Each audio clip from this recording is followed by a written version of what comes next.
Welcome back to the first episode of the new semester. It's Sunday, February 9th, and I'm Zyreail. We hope you're ready to dive back into everything happening on campus and beyond.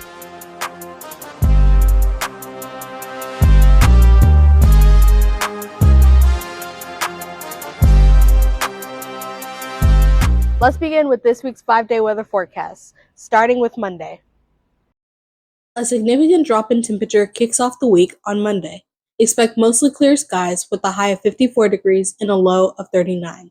Tuesday brings a much cooler and wetter day with a 38% chance of rain showers throughout. Wednesday, rain chances increase to a 69%, meaning a wet and chilly day ahead. Expect a high of 51 degrees and a low of 46. Thursday could bring some stormy weather with a 68% chance of rain and possible thunderstorms rolling through. By Friday, things start to clear up. A 22% chance of rain remains, but partly cloudy skies will make for a much drier day. And that's your 5-day weather forecast. A rainy and chilly week ahead, so be sure to keep those raincoats and layers handy. It's an exciting time for USC Athletics as several teams gear up for the season. Here's Jalen with your sports updates. Our women's basketball team continues their impressive season, ranked second in the AP Top 25. They recently secured a victory against Auburn with the score of 83-66. Looking ahead, the team is preparing for an away game against Georgia on Thursday, February 6th at 6 p.m. in Athens, Georgia. Following that, they'll face a significant challenge on Sunday, February 9th at 2 p.m., taking on the number 4 ranked Texas Longhorns in Austin, Texas. The men's basketball team is striving to improve their season record. They recently faced a narrow defeat against Texas A&M with the final score of 72-76.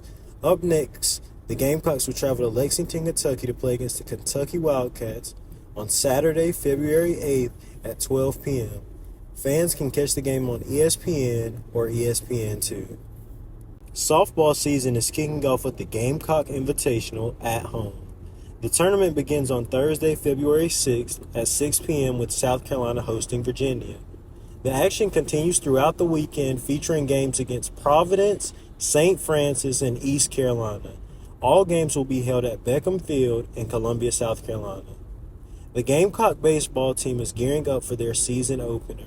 They'll start with a series against Sacred Heart with the first game on Friday, February 14th at 4 p.m. in Founders Park. This series will continue through the weekend, providing fans with multiple opportunities to catch the team in action.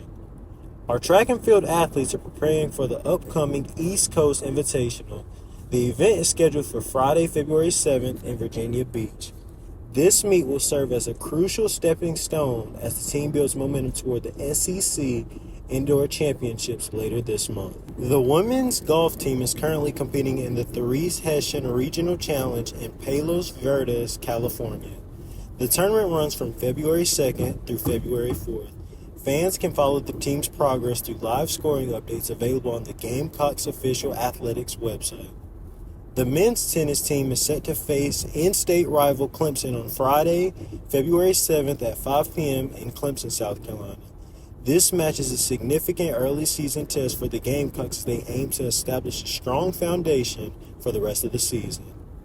The women's tennis team will travel to Atlanta, Georgia to compete against Georgia Tech on Saturday, February 8th at 12 p.m. Following this, they'll prepare for a match against Clemson on Tuesday, February 11th at 4 p.m. in Clemson, South Carolina. These matches are pivotal as the team seeks to build momentum in the early stages of their season. The men's golf team is set to tee off at the Sea Best Invitational in Point Vedra Beach, Florida, from February 5th through 6th. This tournament marks an important start to their spring season as they look to build momentum heading into SEC play. That's all for your Gamecock sports. Stay tuned for more coverage as teams continue to make their mark this season. I'm Jalen reporting for NABJ TV. Book bans have been a controversial and growing issue across the country, sparking debates about education, censorship, and the rights of students. With more on this story, we turn to Jalencia. Book bans have become a hot-button issue, with the American Library Association reporting that 2025 is surpassing last year's record of book challenges. Can you guess how many books were challenging being banned last year? Was it like 100 maybe? I don't, but I would probably guess between 500 and 1,000. I do not, but I'm estimating that's between 1,200 to like 1,500. It is actually 1,128 books that were banned between January 1st and August 31st of last year. Wow, that's crazy. I would never thought it would be that many books banned within those months. That's crazy. Wow. Many of these bans focus on works addressing race, gender, and LGBTQ plus themes, raising concerns about who gets to decide what students can and I cannot disagree read. with book bans because I feel like banning books or certain books throughout history can erase history and what has happened in the past. And I feel like erasing history can also cause for us to like repeat history. So I feel like it should not be happening. The controversy took a major turn last week when the U.S. Department of Education announced it would no longer investigate complaints regarding book bans, stating that decisions about school library materials should be left to local school boards. Advocates for book access, however, argued that this more removes vital federal oversight that protects marginalized voices. No, I do not agree with the book bans. I feel like we should be putting books out that all children can see. These kids need to learn about things that happened in the past and things that's happening now. It shouldn't be banned. For students and educators, the implications are significant. Critics fear that bans will escalate unchecked without federal intervention, leaving many young readers without access to diverse and inclusive stories. The American Library Association has issued a statement warning that book bans threaten intellectual freedom and the right to read. Personally, I do not agree with the book bans because I feel as though a lot of the times the books that are being banned in schools are considered classics, and usually these classics have some type of political undertone that aligns with the political climate of the country or region that they're in. The battle over book bans is far from over. With the Department of Education stepping back, local communities and schools will have to face this challenge on their own. I'm Jalencia, reporting with NABJ TV. President Trump's tariffs on imports from Mexico, Canada, and China are making headlines. But beyond the political debates, what does this mean for us in our daily lives? Here's Zemia to break it down. Imagine you are heading to your favorite store to pick out some of the items that you've been eyeing for a while, but only to find out that those prices have skyrocketed. And that's the reality that many of us are facing right now. That is due to the new tariffs placed under the Trump administration. So what exactly are tariffs? Think of them as taxes on goods that come into the country. When the U.S. government places a tariff on products from countries like Mexico, Canada, or China, it becomes more expensive for companies to bring those items here. Often these companies pass those extra costs onto us, the consumers. For instance, a recent article highlighted that over-the-counter medications, which many of us rely on during the flu season, could see a price hike due to a 10% tariff on Chinese imports. This means that most common meds like ibuprofen or cough syrup might cost more.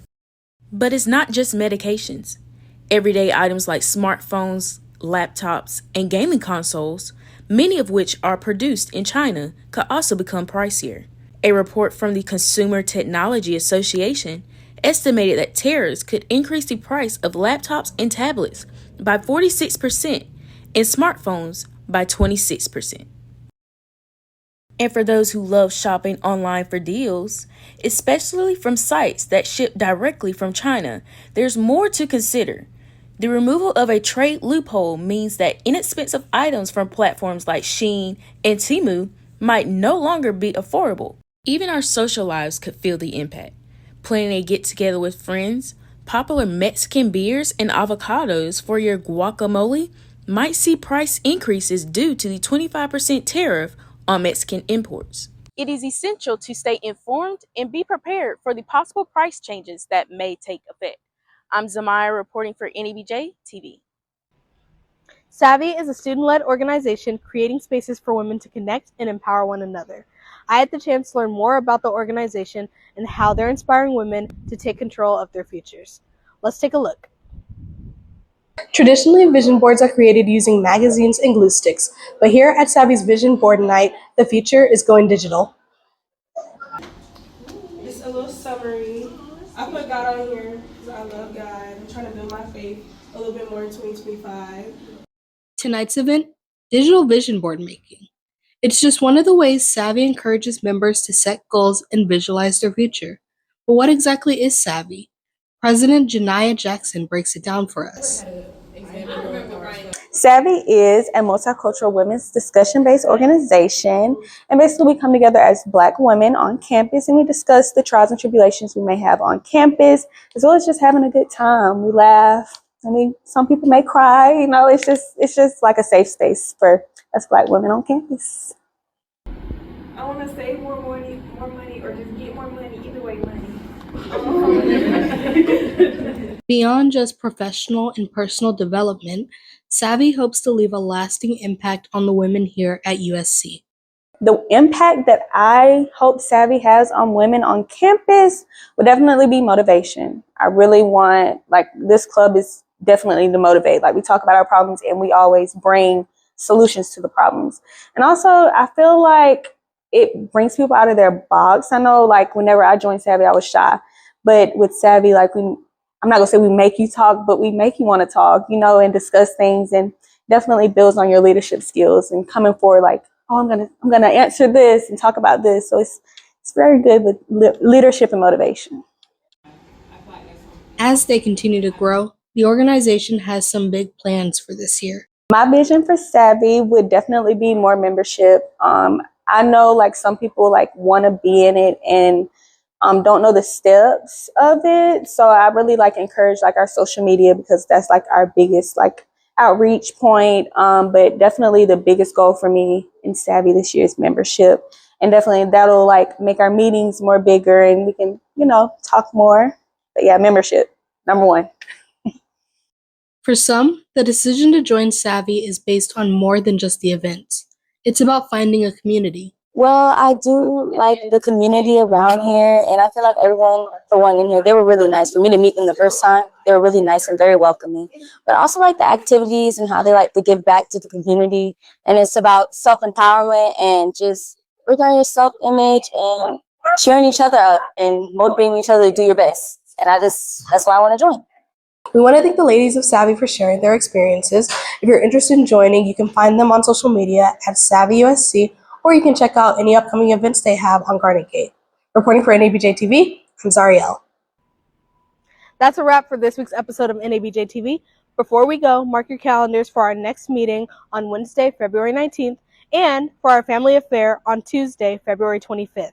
As always, stay connected with us on our Instagram to see our content, and we'll see you next time.